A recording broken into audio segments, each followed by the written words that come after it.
You're listening to the I'm an Education Champion podcast. Your future career starts here. Hello and welcome to everyone who is either listening or watching the I Am an Education Champion podcast, the voice of the Rising Stars Career Expo. My name is Thulisa Mangcotywa. I am your host. I look forward to being with you each and every month, profiling successful professionals from various industries in order to assist you rising stars to make an informed career decision with the full knowledge of what you are getting yourself into. In this month's episode, we are profiling final year students who are about to complete their qualifications from various industries. And in order to welcome those guests for this month episode, I have Larry Mthimkhulu, who's going to assist me in introducing those guests. Larry, welcome to I Am an Education Champion podcast. Please help me to introduce the guest. Introduce yourself first, where you are from, and what we are about in this month's episode. Thank you very much, Thulisa. Thank you very much to the listeners. My name is Larry Mthimkhulu. I am the sales manager and head of student recruitment at Rosebank College in the Bloemfontein campus. We have programs ranging from commerce, law, IT, as well as education. Our qualifications range from the high certificate all the way to postgrad qualifications. Today in the I Am an Education Champion episode, we have 3 of our SRC members as well as final year students. We have Riabaka from the Public Administration qualification. We have Ntabiseng, who is in Supply Chain and Logistics qualification. And we also have Umaseko, who is doing IT. So they will be sharing their experiences with IIE Rosebank College, as well as, what they have been learning in their respective qualifications. Thank you very much for having us today. There you have it, Rising Stars Career Expos. We have the Rosebank College final year students. And let me promise you, we have picked the creme de la creme of students that are going to give you the wisdom that you would otherwise not get when you are doing your grade 12. Let's welcome our guest. As Larry has mentioned, that we have students who are about to complete their final year qualifications in various fields. Let me first say that I am proud of you for not giving up until this far. Here at Rising Stars Career Expo, we encourage that people should be rising stars. And in order for you to rise to the stars, it means that you have to be someone that does not give up. And so let me just say that we are proud of you. And we're looking forward to seeing the pictures of your graduation day. Can you please introduce yourself formally? I will start with you, Riabaka. My name is Riabaka Malehonyani. I'm studying at the Rosebank College in the Bachelor of Public Administration. And I'm doing my final year this year. And you? Good day to the listeners. My name is Ntabiseng. I am studying a diploma in logistics and supply chain management. This is my final year. Good day, listeners. I go by the name of Masego Malashela. I'm studying bachelor's degree in IT in business systems, and this is my final year. And I'd like to find out from all of you, Ntabiseng, Riabaka, and Masego, what motivated you to choose the specific diplomas and degrees that you are studying? Let me start with Ntabiseng. My father is involved in the transport business. He owns taxis. So it was always interesting as a child to see people get transported from one place to another. So I wanted to find out more about it, like what more is there to it, like maybe goods and stuff like that. I also grew up in a small town called Steelpoort in Limpopo, and as a child, I'd see all these trucks going up and down, but I wouldn't know what's in them, how they work, what do these people do. So I was just interested in all of that. I wanted to know. I was just very curious about all of that. So that's why I chose supply chain management. Okay. What inspired you? Oh, well, from high school, okay, it started when we started choosing subjects from high school. Yes. And I took computer application technology as one of my modules, as one of my subjects. And I found it very interesting, especially seeing that everything right now, in today's world, everything is technology related. Everything is all about technology. And I wanted to know more about what is happening and how does technology help businesses grow, you know? I've always been interested in knowing how IT helps businesses. Okay, all right. On my side, I would say that I've always had this idea of liking to see communities grow and be economically strong. So I just want to be part of that initiative where we see communities grow and us as people also grow.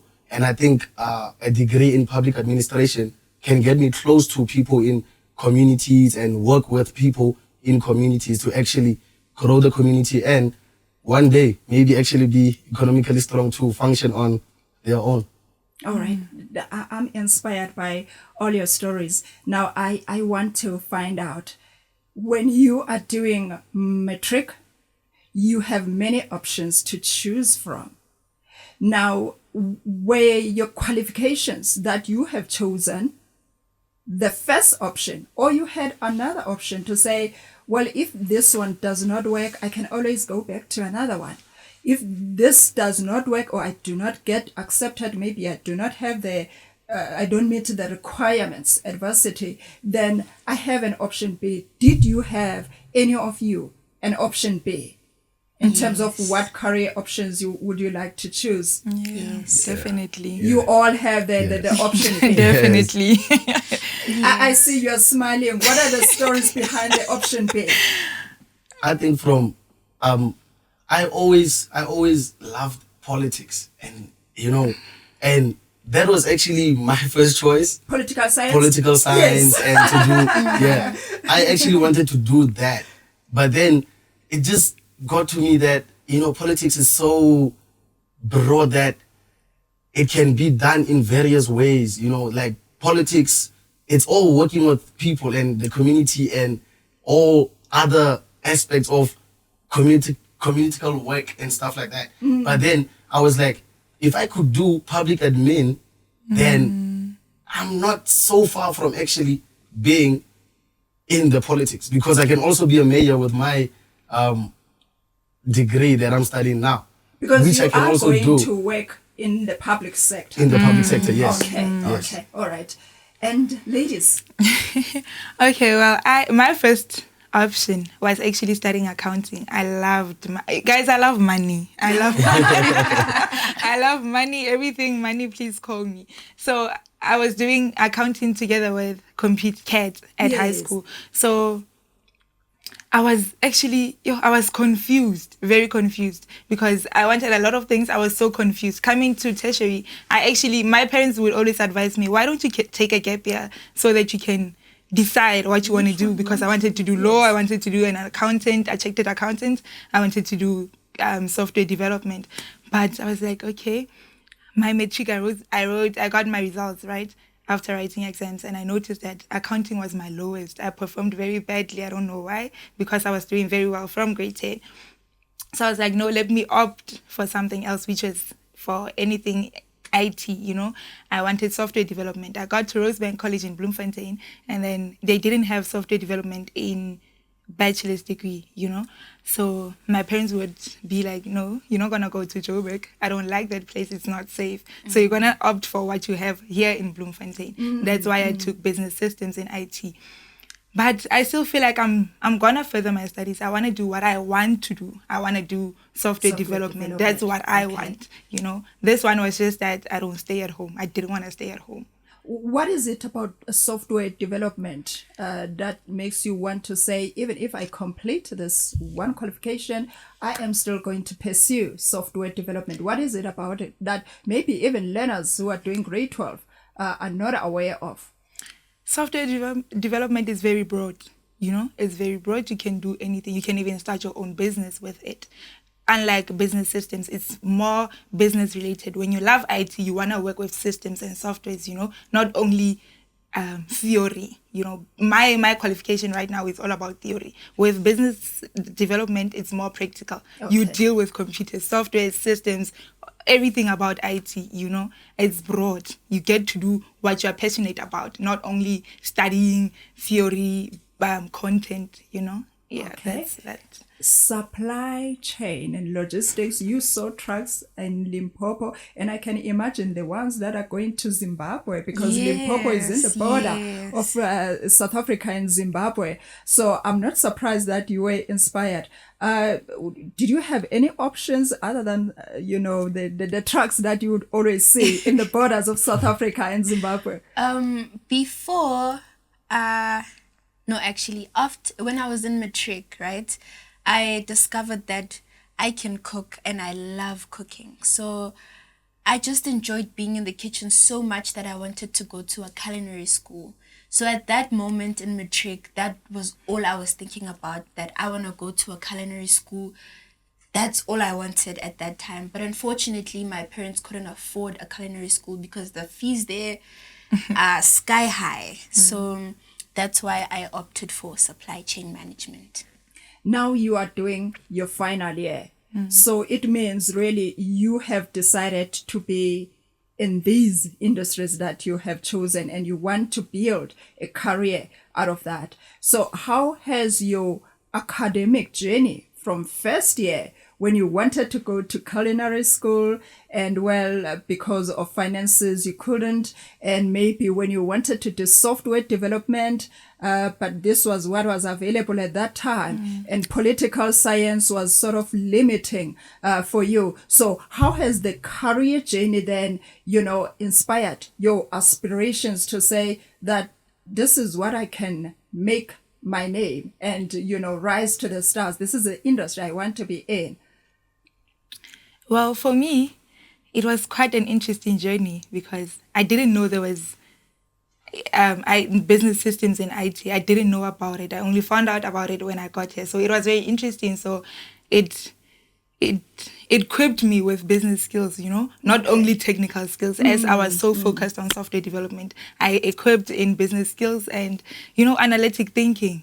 It made me be broad about this whole IT thing. It showed me that IT is not only about practicals. You can be an IT specialist, but in certain categories. Yes, because that's what people know IT to be.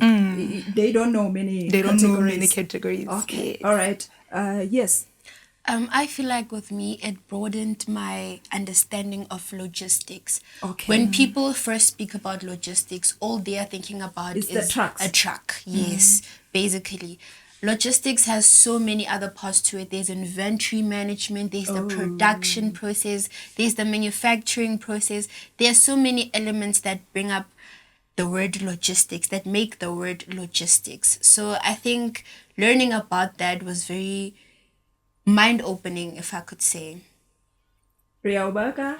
I think in public administration, when I first started, I realized that each and every government department, whether it be Department of Education, Department of Minerals or stuff like that, you can get into every department with this degree that I'm studying right now. Okay. But I genuinely want to get into the municipal route. I want to take that route, the municipal route, because that's where I think a lot of work is being done in what I actually want to achieve after studying my degree right now. Talking about what you want to achieve, and I like that you are specific in terms of, I do not want to get involved maybe in national government. I want to work with the people, that is local government. Yeah. How do you see the role of a Bachelor of Public Administration graduate contributing in the local government. Hence, you are mentioning to us now that that's where you want to make your mark. Public administrators play a very big role, especially when it comes to the local government. I don't think when you go to the national or provincial, you find a lot of public administrators that study public administration and work in the offices and stuff like. Most of the people that are there have done political sciences and went the political route. Maybe went into political parties, and that's how they actually get into offices most of the time. But with me wanting to go into the municipal space is Yes. that I've seen that even though a lot of officials in offices are affiliated with these political parties, you can still not be and still make a difference, even though you are not affiliated with any political party. You can still make a difference in your own way. Working with NGOs that work with people with disabilities and stuff like that to actually better their lives for the better. That's what I want to do. And the view with most students and maybe the general public out there is that in order really to make the contribution that you are aspiring to make, Riabaka, in local government, you have to be affiliated with a political organization, or maybe you have to be an activist. Are you an activist? at the moment, I won't say that I have done a lot of activism work, if that's the right word. Yeah, but I don't think I've done that at the moment. Maybe because of where I am right now, where I'm studying right now is in Bloemfontein, and where I actually want to make a difference is in growing communities. You know, that's where I want to work. That's where I want to, like in Kuruman now, Yes. where I come from. Yes. That's where I actually come from. We do talk, like I do talk with some people that work in the municipality, some people that have their own businesses, NGOs. I do talk to them to find out what difference can I make as an individual when I'm done with my degree and now I get into the workplace. I want to, like, you know, there are a lot of stuff that a lot of people do, and there are those that are being neglected. Yes. So I want to get into these spaces and find out that what spaces are not being taken care of that much. Then from there, I can actually make my decision of like, okay, this is where I'm going to work and this is how I'm going to do it. Well, people of Kuruman, there you have it. We have a young person here from your town, and he is interested to bring the change that you are aspiring for. And I would encourage you, whether you are working for a government in Kuruman or you are a young person just interested in what Riabaka is talking about in terms of developing that part of the country, to work with him, because we need people like Riabaka in our government, especially in the public service, to bring about the change that most voters vote for. Ntabi Singh, I'm going to come to you now. I'd like to find out, you mentioned that you had a challenge of, wanting to study at a culinary school, but then you were able to be at Rosebank College, and now you are doing final year. Well done, girl. I want to find out, what challenges did you face while studying, and how did you overcome that challenge? Because we do not want to portray a picture of a smooth sailing journey of tertiary education when matriculants are applying or are going to tertiary. What are these challenges, apart from the fact that you did not go to culinary school? Now you're studying at Rosebank. What is the challenge that you faced, and how did you overcome it? One of the challenges that I faced during first year was having a hard time using computers. As much as I had a laptop at home, I was not very familiar with how to save documents, how to get onto websites. So it was really hard for me. It was very frustrating for me, because during orientation, I remember they wanted us to log on to RC Learn and then complete surveys. I had no idea where to start. I had no idea what to do. But I went to one of the lecturers and they helped me through and through. Even when I had problems with logging in, all of that, we have an IT center at school that also helps with that. So that's how I overcame my not being able to use computers. You had to speak to lecturers. Yes. So that speaks to, our high schools. Did you have computer exposure while in high school? No, unfortunately, the school I went to did not have computer literacy as a subject or any of that. So I had to learn computers when I got to tertiary. That is one of the problems, listeners and viewers, that we have in our high schools. Sometimes you find that it is not because learners are not doing well when it comes to passing matric. It is not because learners maybe are not taking their studies seriously. Sometimes our high schools are less resourced. And this is the call to the government to say that we need our schools, public schools especially, in rural areas, in rural Limpopo, in rural Mpumalanga, in the Eastern Cape, to be fully resourced, so that when we complain about the results of matriculants, then we complain from a position of saying that we have done our best, but then learners are not doing well.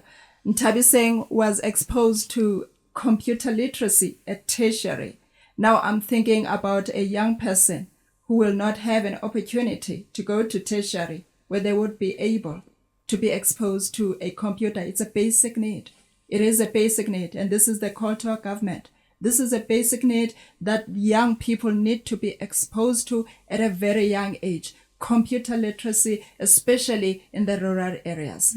Now we have the IT lady here who spoke about the fact that IT is broad.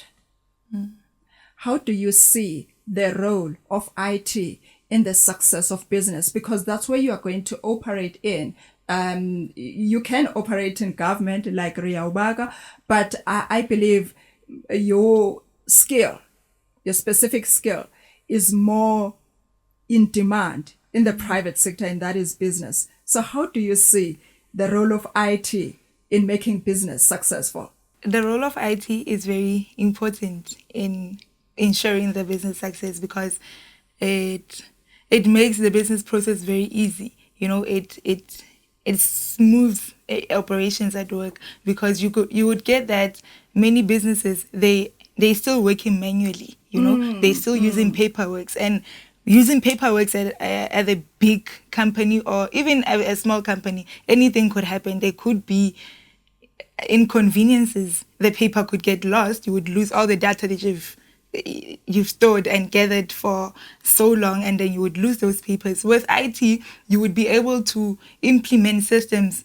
to the business for the business to use, so that they do things digitally. Everything will be stored, whether you lose your papers or not. You would know that everything is stored electronically. You would have everything as backed up. You know, so I would say that it makes operations very smooth. It is very it's convenient when it comes to time. I am glad that our guests today, they seem to know what they are in for. No, they are not studying just to complete. They have done their homework. They know what role they believe their qualifications will play. And I am appealing to the employers of South Africa to look for these graduates.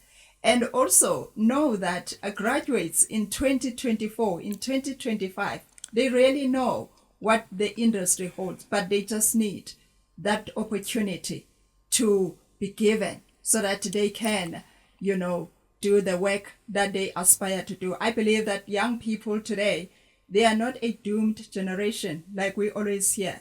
No, I deal with educated young people every day, and I get inspired, just like today. Now, I'd like to find out, Masego, you said that you wanted to study in Joburg. But then the parents said, nah, You're not going there. you're I not think all going of there. our parents said that. It's not safe. And Tabise? Yeah, my parents, I wanted to go to Cape Town. They said it's Nah. too far. It's not safe. I'm just their little baby. They can't let me go that far. I'd like to find out. I don't have any other place that I wanted to go to. You wanted to stay here. I just think I've been in the Free State for a long time. I even went to a boarding school in the Free State. So I got familiar with everything that was happening in the Free State, and I felt comfortable at home, and I'm here. But I hope that one day I'll just get out of. It can be any place. I'm not so choosy when it comes to a place I to still live. want you to go to Kuruman with the ideas that you have. Yeah. I still want you to go to Kuruman and, soak back what you have learned. Most definitely. But what do you wish you had known in grade 12 before coming to tertiary? What do you wish you would have been exposed to that you were not exposed to? We have already had the story of computer literacy. What are your experiences that you think maybe if I was aware of this prior to coming to tertiary, I would have made better decisions, career decision or qualification decisions? Okay, for me, when I came here, I'm one person that doesn't like a lot of information. So with the change of scenario, having to do the qualification I'm doing now, it was very challenging because I didn't know that in tertiary, they don't teach like in high school. Everything here, they just facilitate. They give you information. It's up to you what you're going to do with that information. Are you going to study hard? Are you going to do your own notes at your own time with your own steady pace? So it was quite a challenge for me because I can't do with a lot of information. It's very difficult for me. I like practical work. I like being busy. I like numbers, practical work. So I wish I had known how does things operate in tertiary, They facilitate. They facilitate. They do don't not teach. Yes. Okay. Lecturers facilitates rising stars. They do not teach. All right.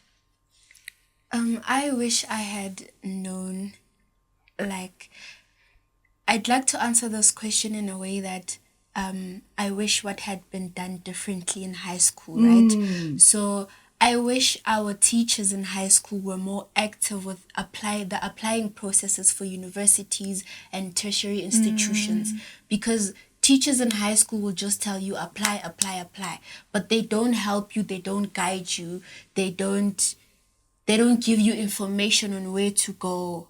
And I also wish I had learned that no one is coming to save you. Just like Masego said, that the lecturers give you information and it's up to you what you do with it. So if you don't do what you are supposed to do with the information, then you're gonna crash. You're setting yourself for failure. I have experienced this with life orientation teachers, rising stars, that there is a problem amongst school administration and leadership in terms of allowing career guidance at school premises. You find that learners are interested to find information like this, who is Rosebank, but then there is a problem between the teachers, life orientation teachers, and maybe the school management allowing Rosebank College to come to a particular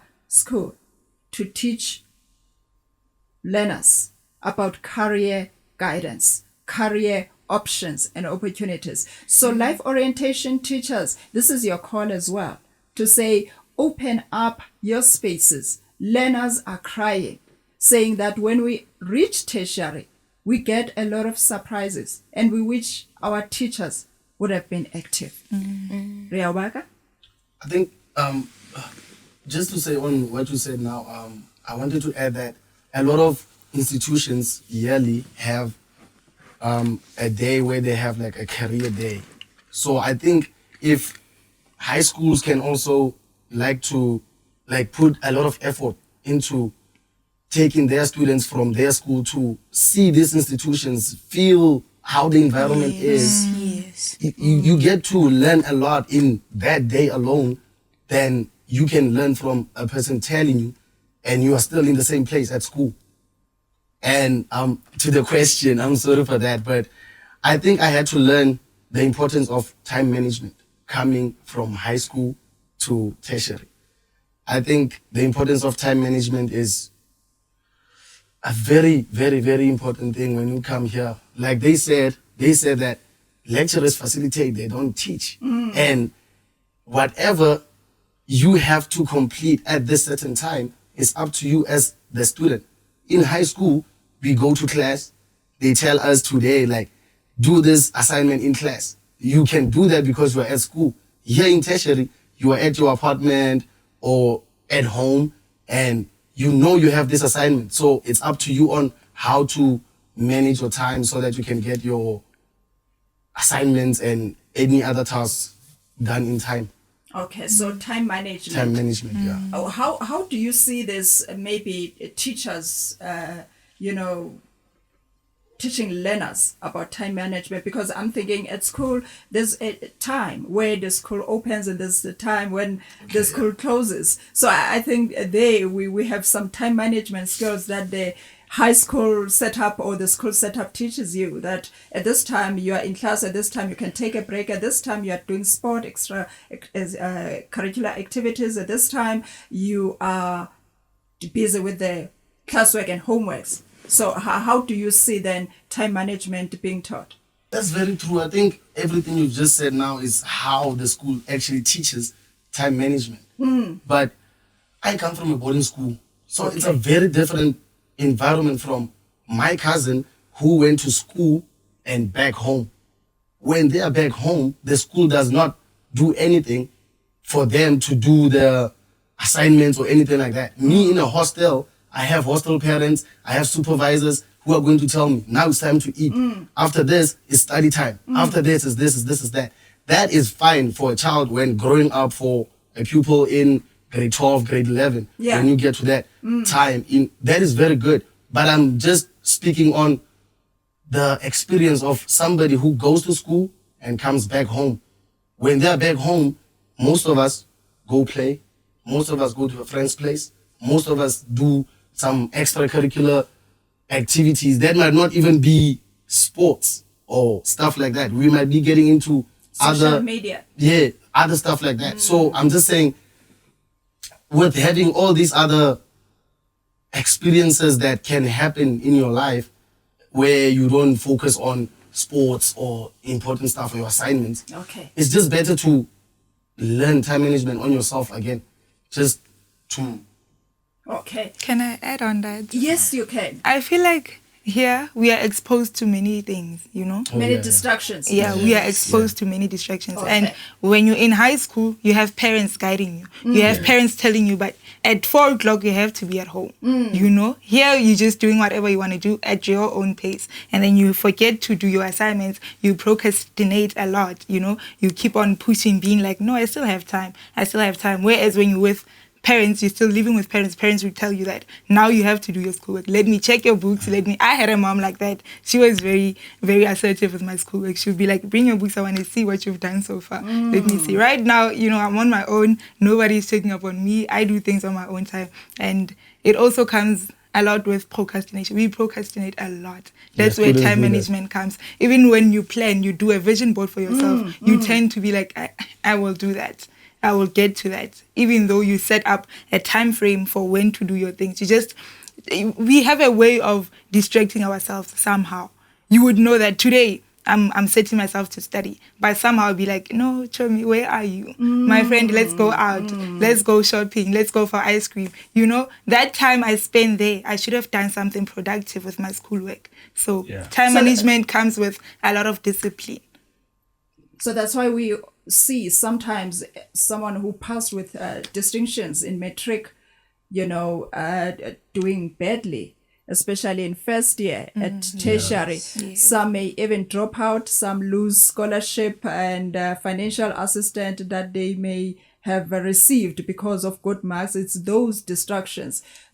There's many distractions. They misuse their freedom. You know, when you get here, you feel like, no parents are here. I can do whatever I want. You know, misusing of your freedom, you know. They don't take it as, I should be responsible. I'm on my own now. Let me let me make myself and my parents proud, you know. You even get here, you want to impress everyone, you know, you want to show everyone that you can also do that, you know, forgetting what brought you here in the first place. Okay, Rising Stars, there you have it. There are many distractions at tertiary. Some learners may have been told that don't go partying. You have to choose your friends wisely. These are final year students. They are agreeing, saying it is true. They have seen it. They have lived it.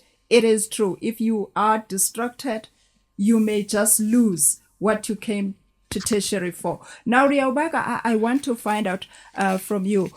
You seem to understand your qualification much better than I do. Obviously, I do not work in public government.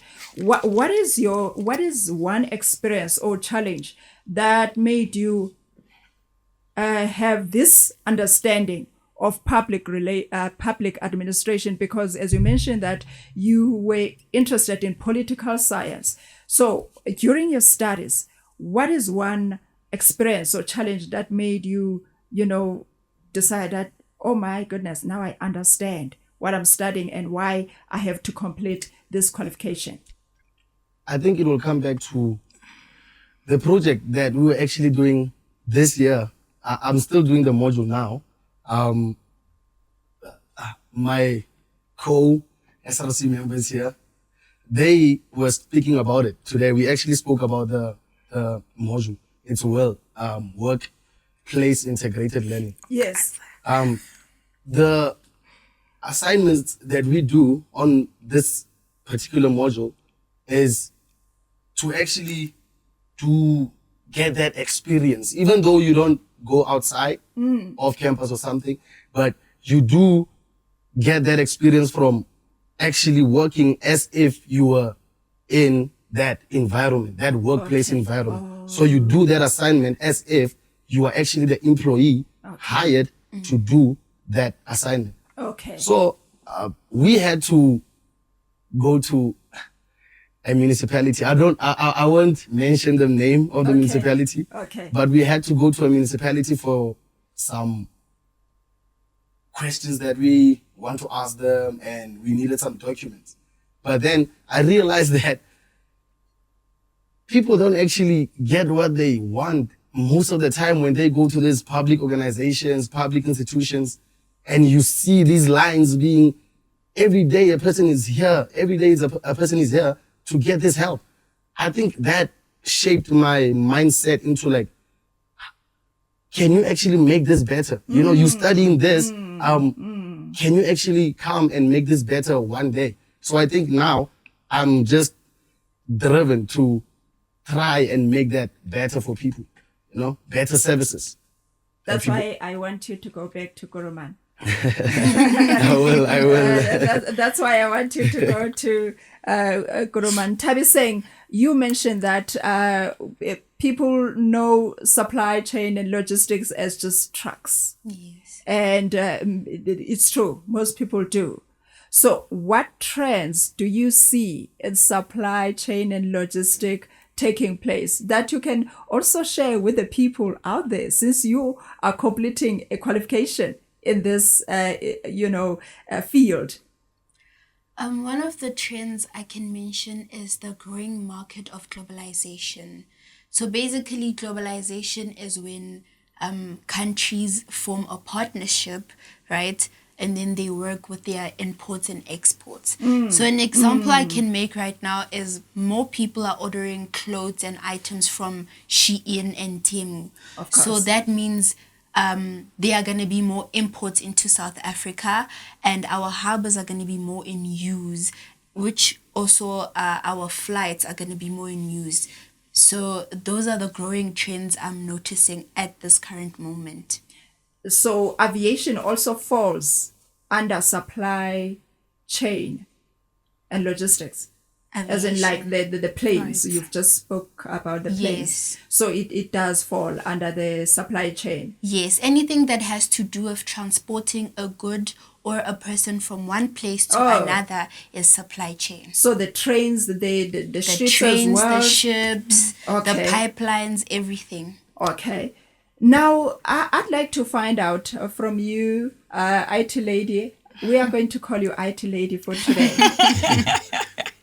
Her name is Masera. She is the deputy president of the SRC at Rosebank College. How has that role, impacted your career aspirations with IT people? They are usually sitting there in the corner alone, doing the typing and stuff, using the jugular language of IT. You became a deputy president of SRC. Why were you interested in student politics in the first place? I thought someone who would be interested in student politics is someone who's doing law, someone who's doing social science. Why were you interested as an IT person in that field? Well, IT people are always isolated. Yes. Even yes. in workplaces, Yes. they are isolated. They are They're sitting never in there. a group of Of course. employees, Yeah. So it was one of the reasons I wanted to be out there during people. I'm an extrovert. Okay. I love people. I love being out there. So one of the reasons I also joined the SRC, Student Representative Council, was because I want to enhance my leadership skills. Because you get that in a workplace, even if you are an IT specialist, there are people that could fall under you. There are people you could guide. So that comes along with leadership. How am I going to lead my sub-employees? How am I going to be able to articulate myself in front of them in order to get them to do specific tasks in time, You're not alone in the IT space. You're not alone. There are always people under you, Yeah. Rising stars, this is one kind of distraction you need at tertiary. Getting involved in programs and activities that will equip you when you are a professional. And so our deputy president here of the SRC is mentioning just that we know IT people as isolated people, but you have to learn leadership skills. You have to be amongst people, being a team member. You cannot learn that while you are still there in front of your computer alone. And I would like to extend from that discussion with you, Riaubaka. Let me start with you to say, how has programs like the internships, the practical work, you mentioned that you went to a municipality where you had to kind of pretend as if you are doing the work in the municipality. How has such programs, have you, any of you, if you have been in an internship program, practical work experience program, please mention the importance of those programs and how important they are to students maybe now who are at tertiary, maybe doing first year. How important are those? And also, I would also like you, Deputy President of SRC, to also add on that in terms of mentioning the role of being involved in student organization. I haven't personally been in an internship or a learnership or something like that. But with this module that I was just talking about now, it actually opens your mind into what actually happens in the municipality. You get to understand the industry more by actually doing the work that people there do. People that work in the municipality, they do that work. So if I am also going to have an assignment that I am going to do, like I work in the municipality, I get to understand what the industry is about, how I can navigate some issues, who to talk to, and things like that. But in Rosebank, we have a graduate empowerment program where they actually invite theaters, businesses from outside to come and speak to our students and speak about maybe opportunities in their respective fields. If any business, let's say a bank is there and anybody is doing accounting or stuff like that, they can ask questions to the bank. How can I get an internship? How will the internship go? What is the internship all about?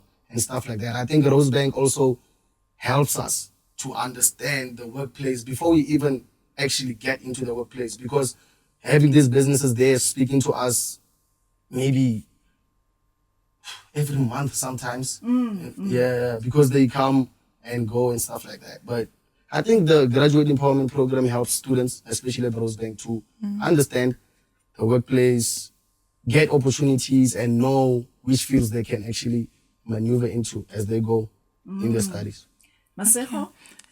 So for me, I would say that, okay, I didn't do any internships, but Okay. I would really advise matriculants to not shy away from doing internships, because waiting for your institution to tell you that go do practicals, it's going to be kind of a failure for you, because internships are going to be they're going to come in hand, when you finish with your qualifications. You're going to know what you want to do. You're going to know what's expected of you in an organization or business that you will be working for. So I would say that as the organization we were sent to do practicals for, it is a non-profit organization, So we were sent in groups. That's why I say that it helps to be exposed to leadership skills, because you don't work alone. Hence, that whole project we were sent as a group, so that they are different people. We analyze things differently as people. She would analyze something that I'm not aware of, Yeah, of course, So of course. it helps that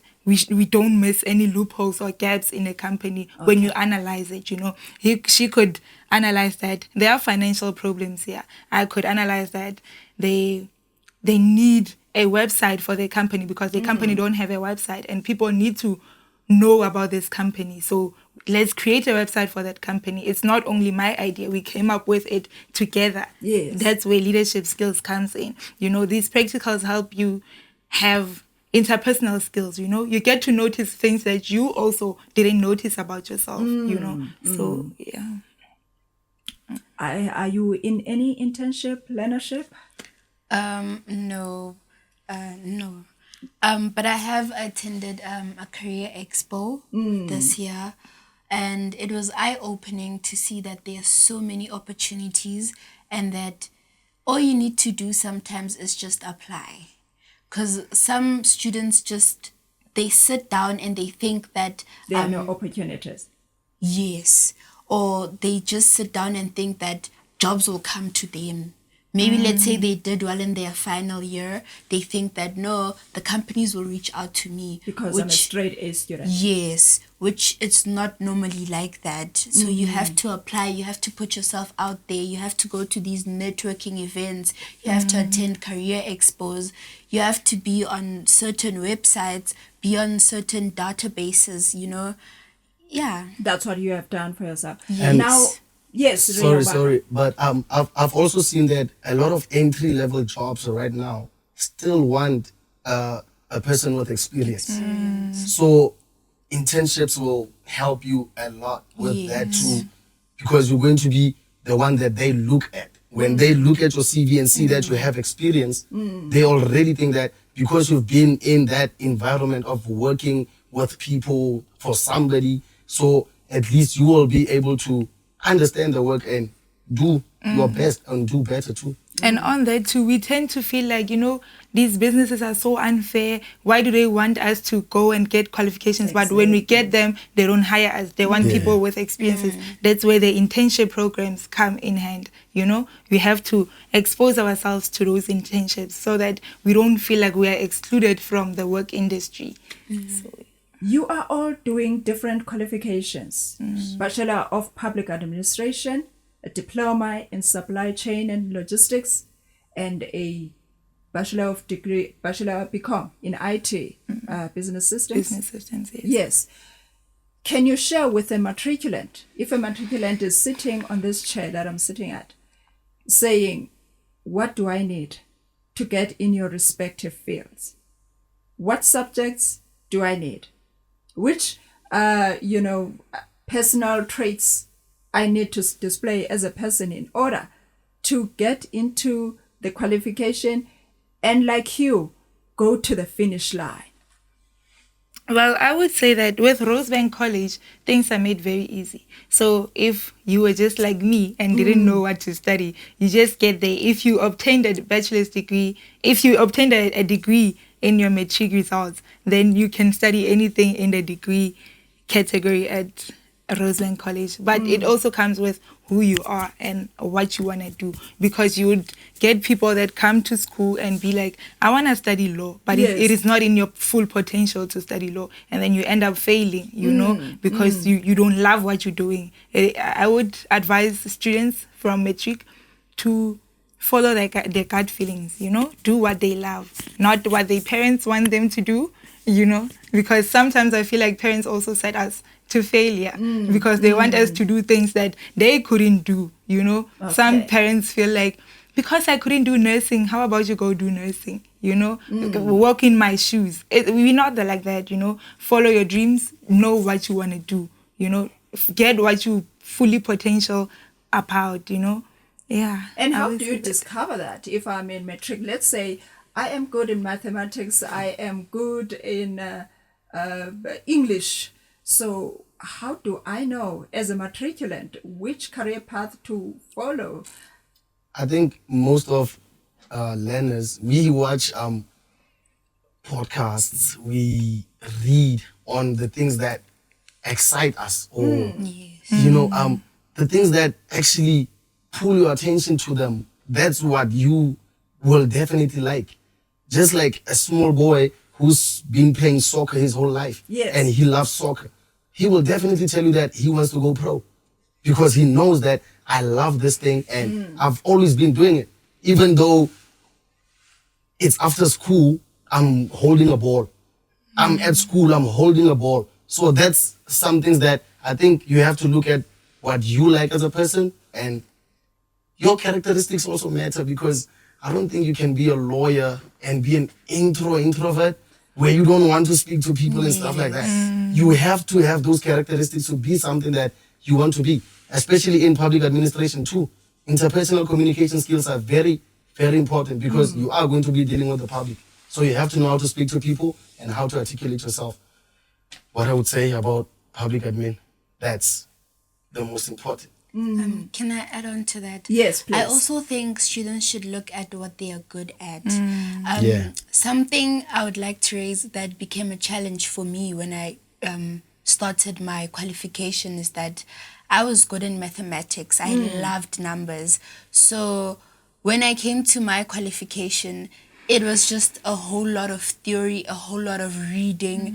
And at some point, I was not enjoying it, because where are the numbers? I want the numbers. I want to be adding something. So I think if you're good at mathematics, maybe, and you love mathematics, like someone like me, you could go for something that's mathematics related, you know, something that you know that you excel in, something that's gonna come easy for you, not something that's gonna feel like a drag.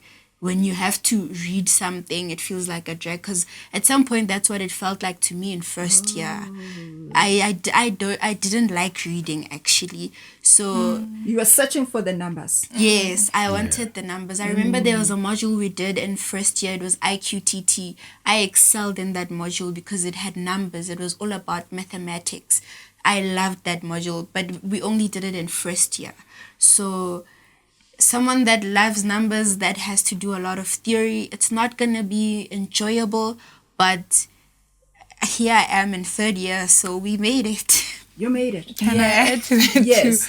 too? One thing I've noticed is the mistakes we do when choosing our qualifications. We don't do background checks on the modules that we're going to do throughout the program, you know? We just go there and you see like, okay, I love that IT, it's IT, you know, I love that it's IT in business systems, but I don't go to the extent of wanting to know which modules are in that qualifications throughout this 3 years, you know.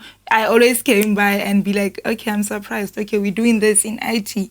How? You know, we don't do background checks. So I would advise that matriculants, when applying, please, they should do background checks on whatever they're going to study, because you would find out that the modules that are in there, it's not what you're looking for. Yeah. But then what if the module is a prerequisite of a qualification? For example, if someone is good in English, maybe they are doing journalism, only to find that the qualification requires them to do accounting. And Before, it's actually. it's a requirement for you to pass that even as a journalist, as someone who writes, you have to know how to calculate. How do you suggest students, That is deal why with such? that is why I say it's important to do background checks on what you want to study. Go there with a mind knowing what am I getting myself into. Don't go with a blank mind. Just because you want to do journalism. Go there knowing full information about what you want to study. Get equipped with the modules we're going to do. Get equipped with, if you're not into accounting, if you're passionate about doing journalism, you would go to extent of finding tutors for accounting, getting extra help for those modules. Yes. That that you are not good at. Yes. So when you are prepared with the information, then it's easier to say, okay, I can take this accounting, but I will Need a tutor for this. A tutor or a fellow Yes. student who's Yes. doing accounting and is doing well, then they can assist me. Yes. So this is how the preparation would work. Rising stars who are in metric, this is for you. You wanted to say something, Riabaka? No. I was actually just agreeing with what she was saying. Yeah. Okay, can you share with me like future goals that you have since we are about to end the podcast now? So you are in final year now. We are hoping to attend your graduation day soon. Hopefully we will be there to record and just cheer you on.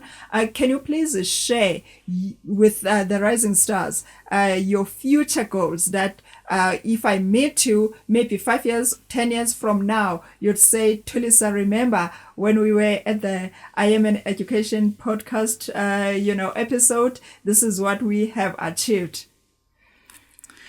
I think the ultimate goal for me is to achieve the success that I actually want to achieve in what I'm going to do, what I want to do. Like, the ultimate goal is to be successful in that. And then, obviously, I have other goals like, I want to be driving something nice. You have to mention it. Yeah. You have Yes, to manifest mention it. Yes. Manifest it. Yes. I want to be driving something nice. Which is Maybe be a mayor in 10 to 15 years from now. A young one, a young mayor. The youngest. I Yeah. want to be someone that's young and can actually make a big difference because I think young people are the ones that actually come with the brightest ideas. So if there's a young mayor or a president, I think we can go further with young people than with, okay. So this nice thing that you're going to be driving, is it an initiative? Is it maybe an afternoon drive on a radio show? What is the nice thing that you would like to drive, Riabaka? You have not mentioned that to us. I was actually speaking about a car, but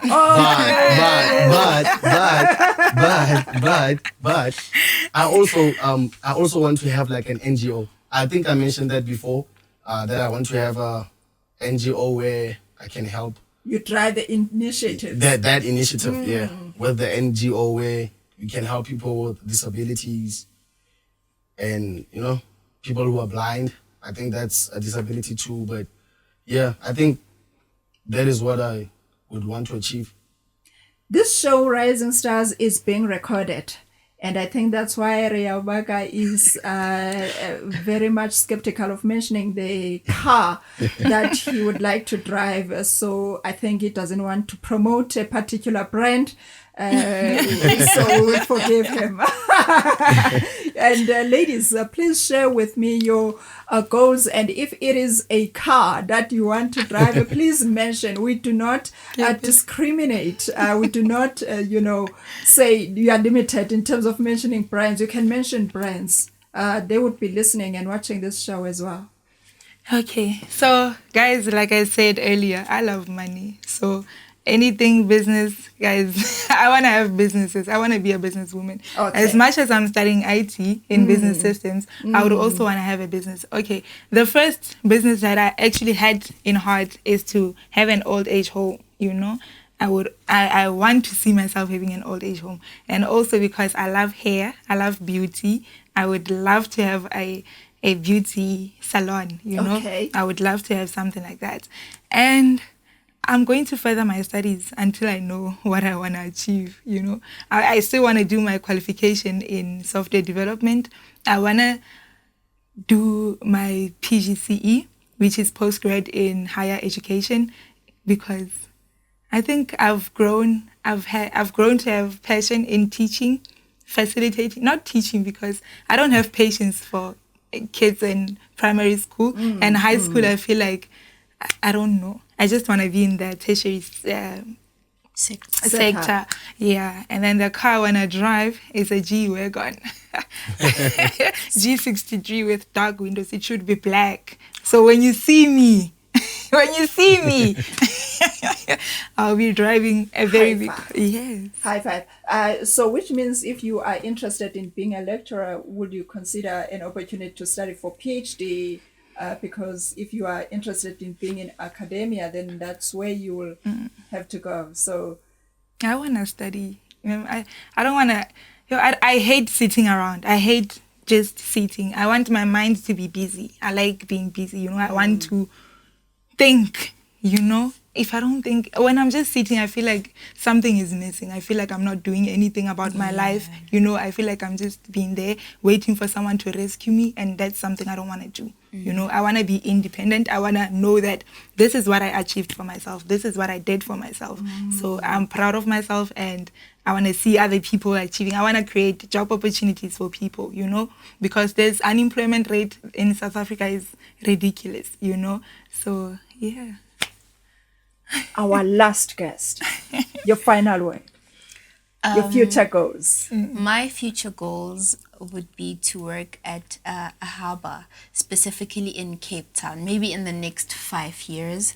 And then in the ultimate end, I would love to start my own logistics company. I'd like to call it Ditibani Logistics, and just build generational wealth, something that my kids and my grandkids will benefit from. Yeah.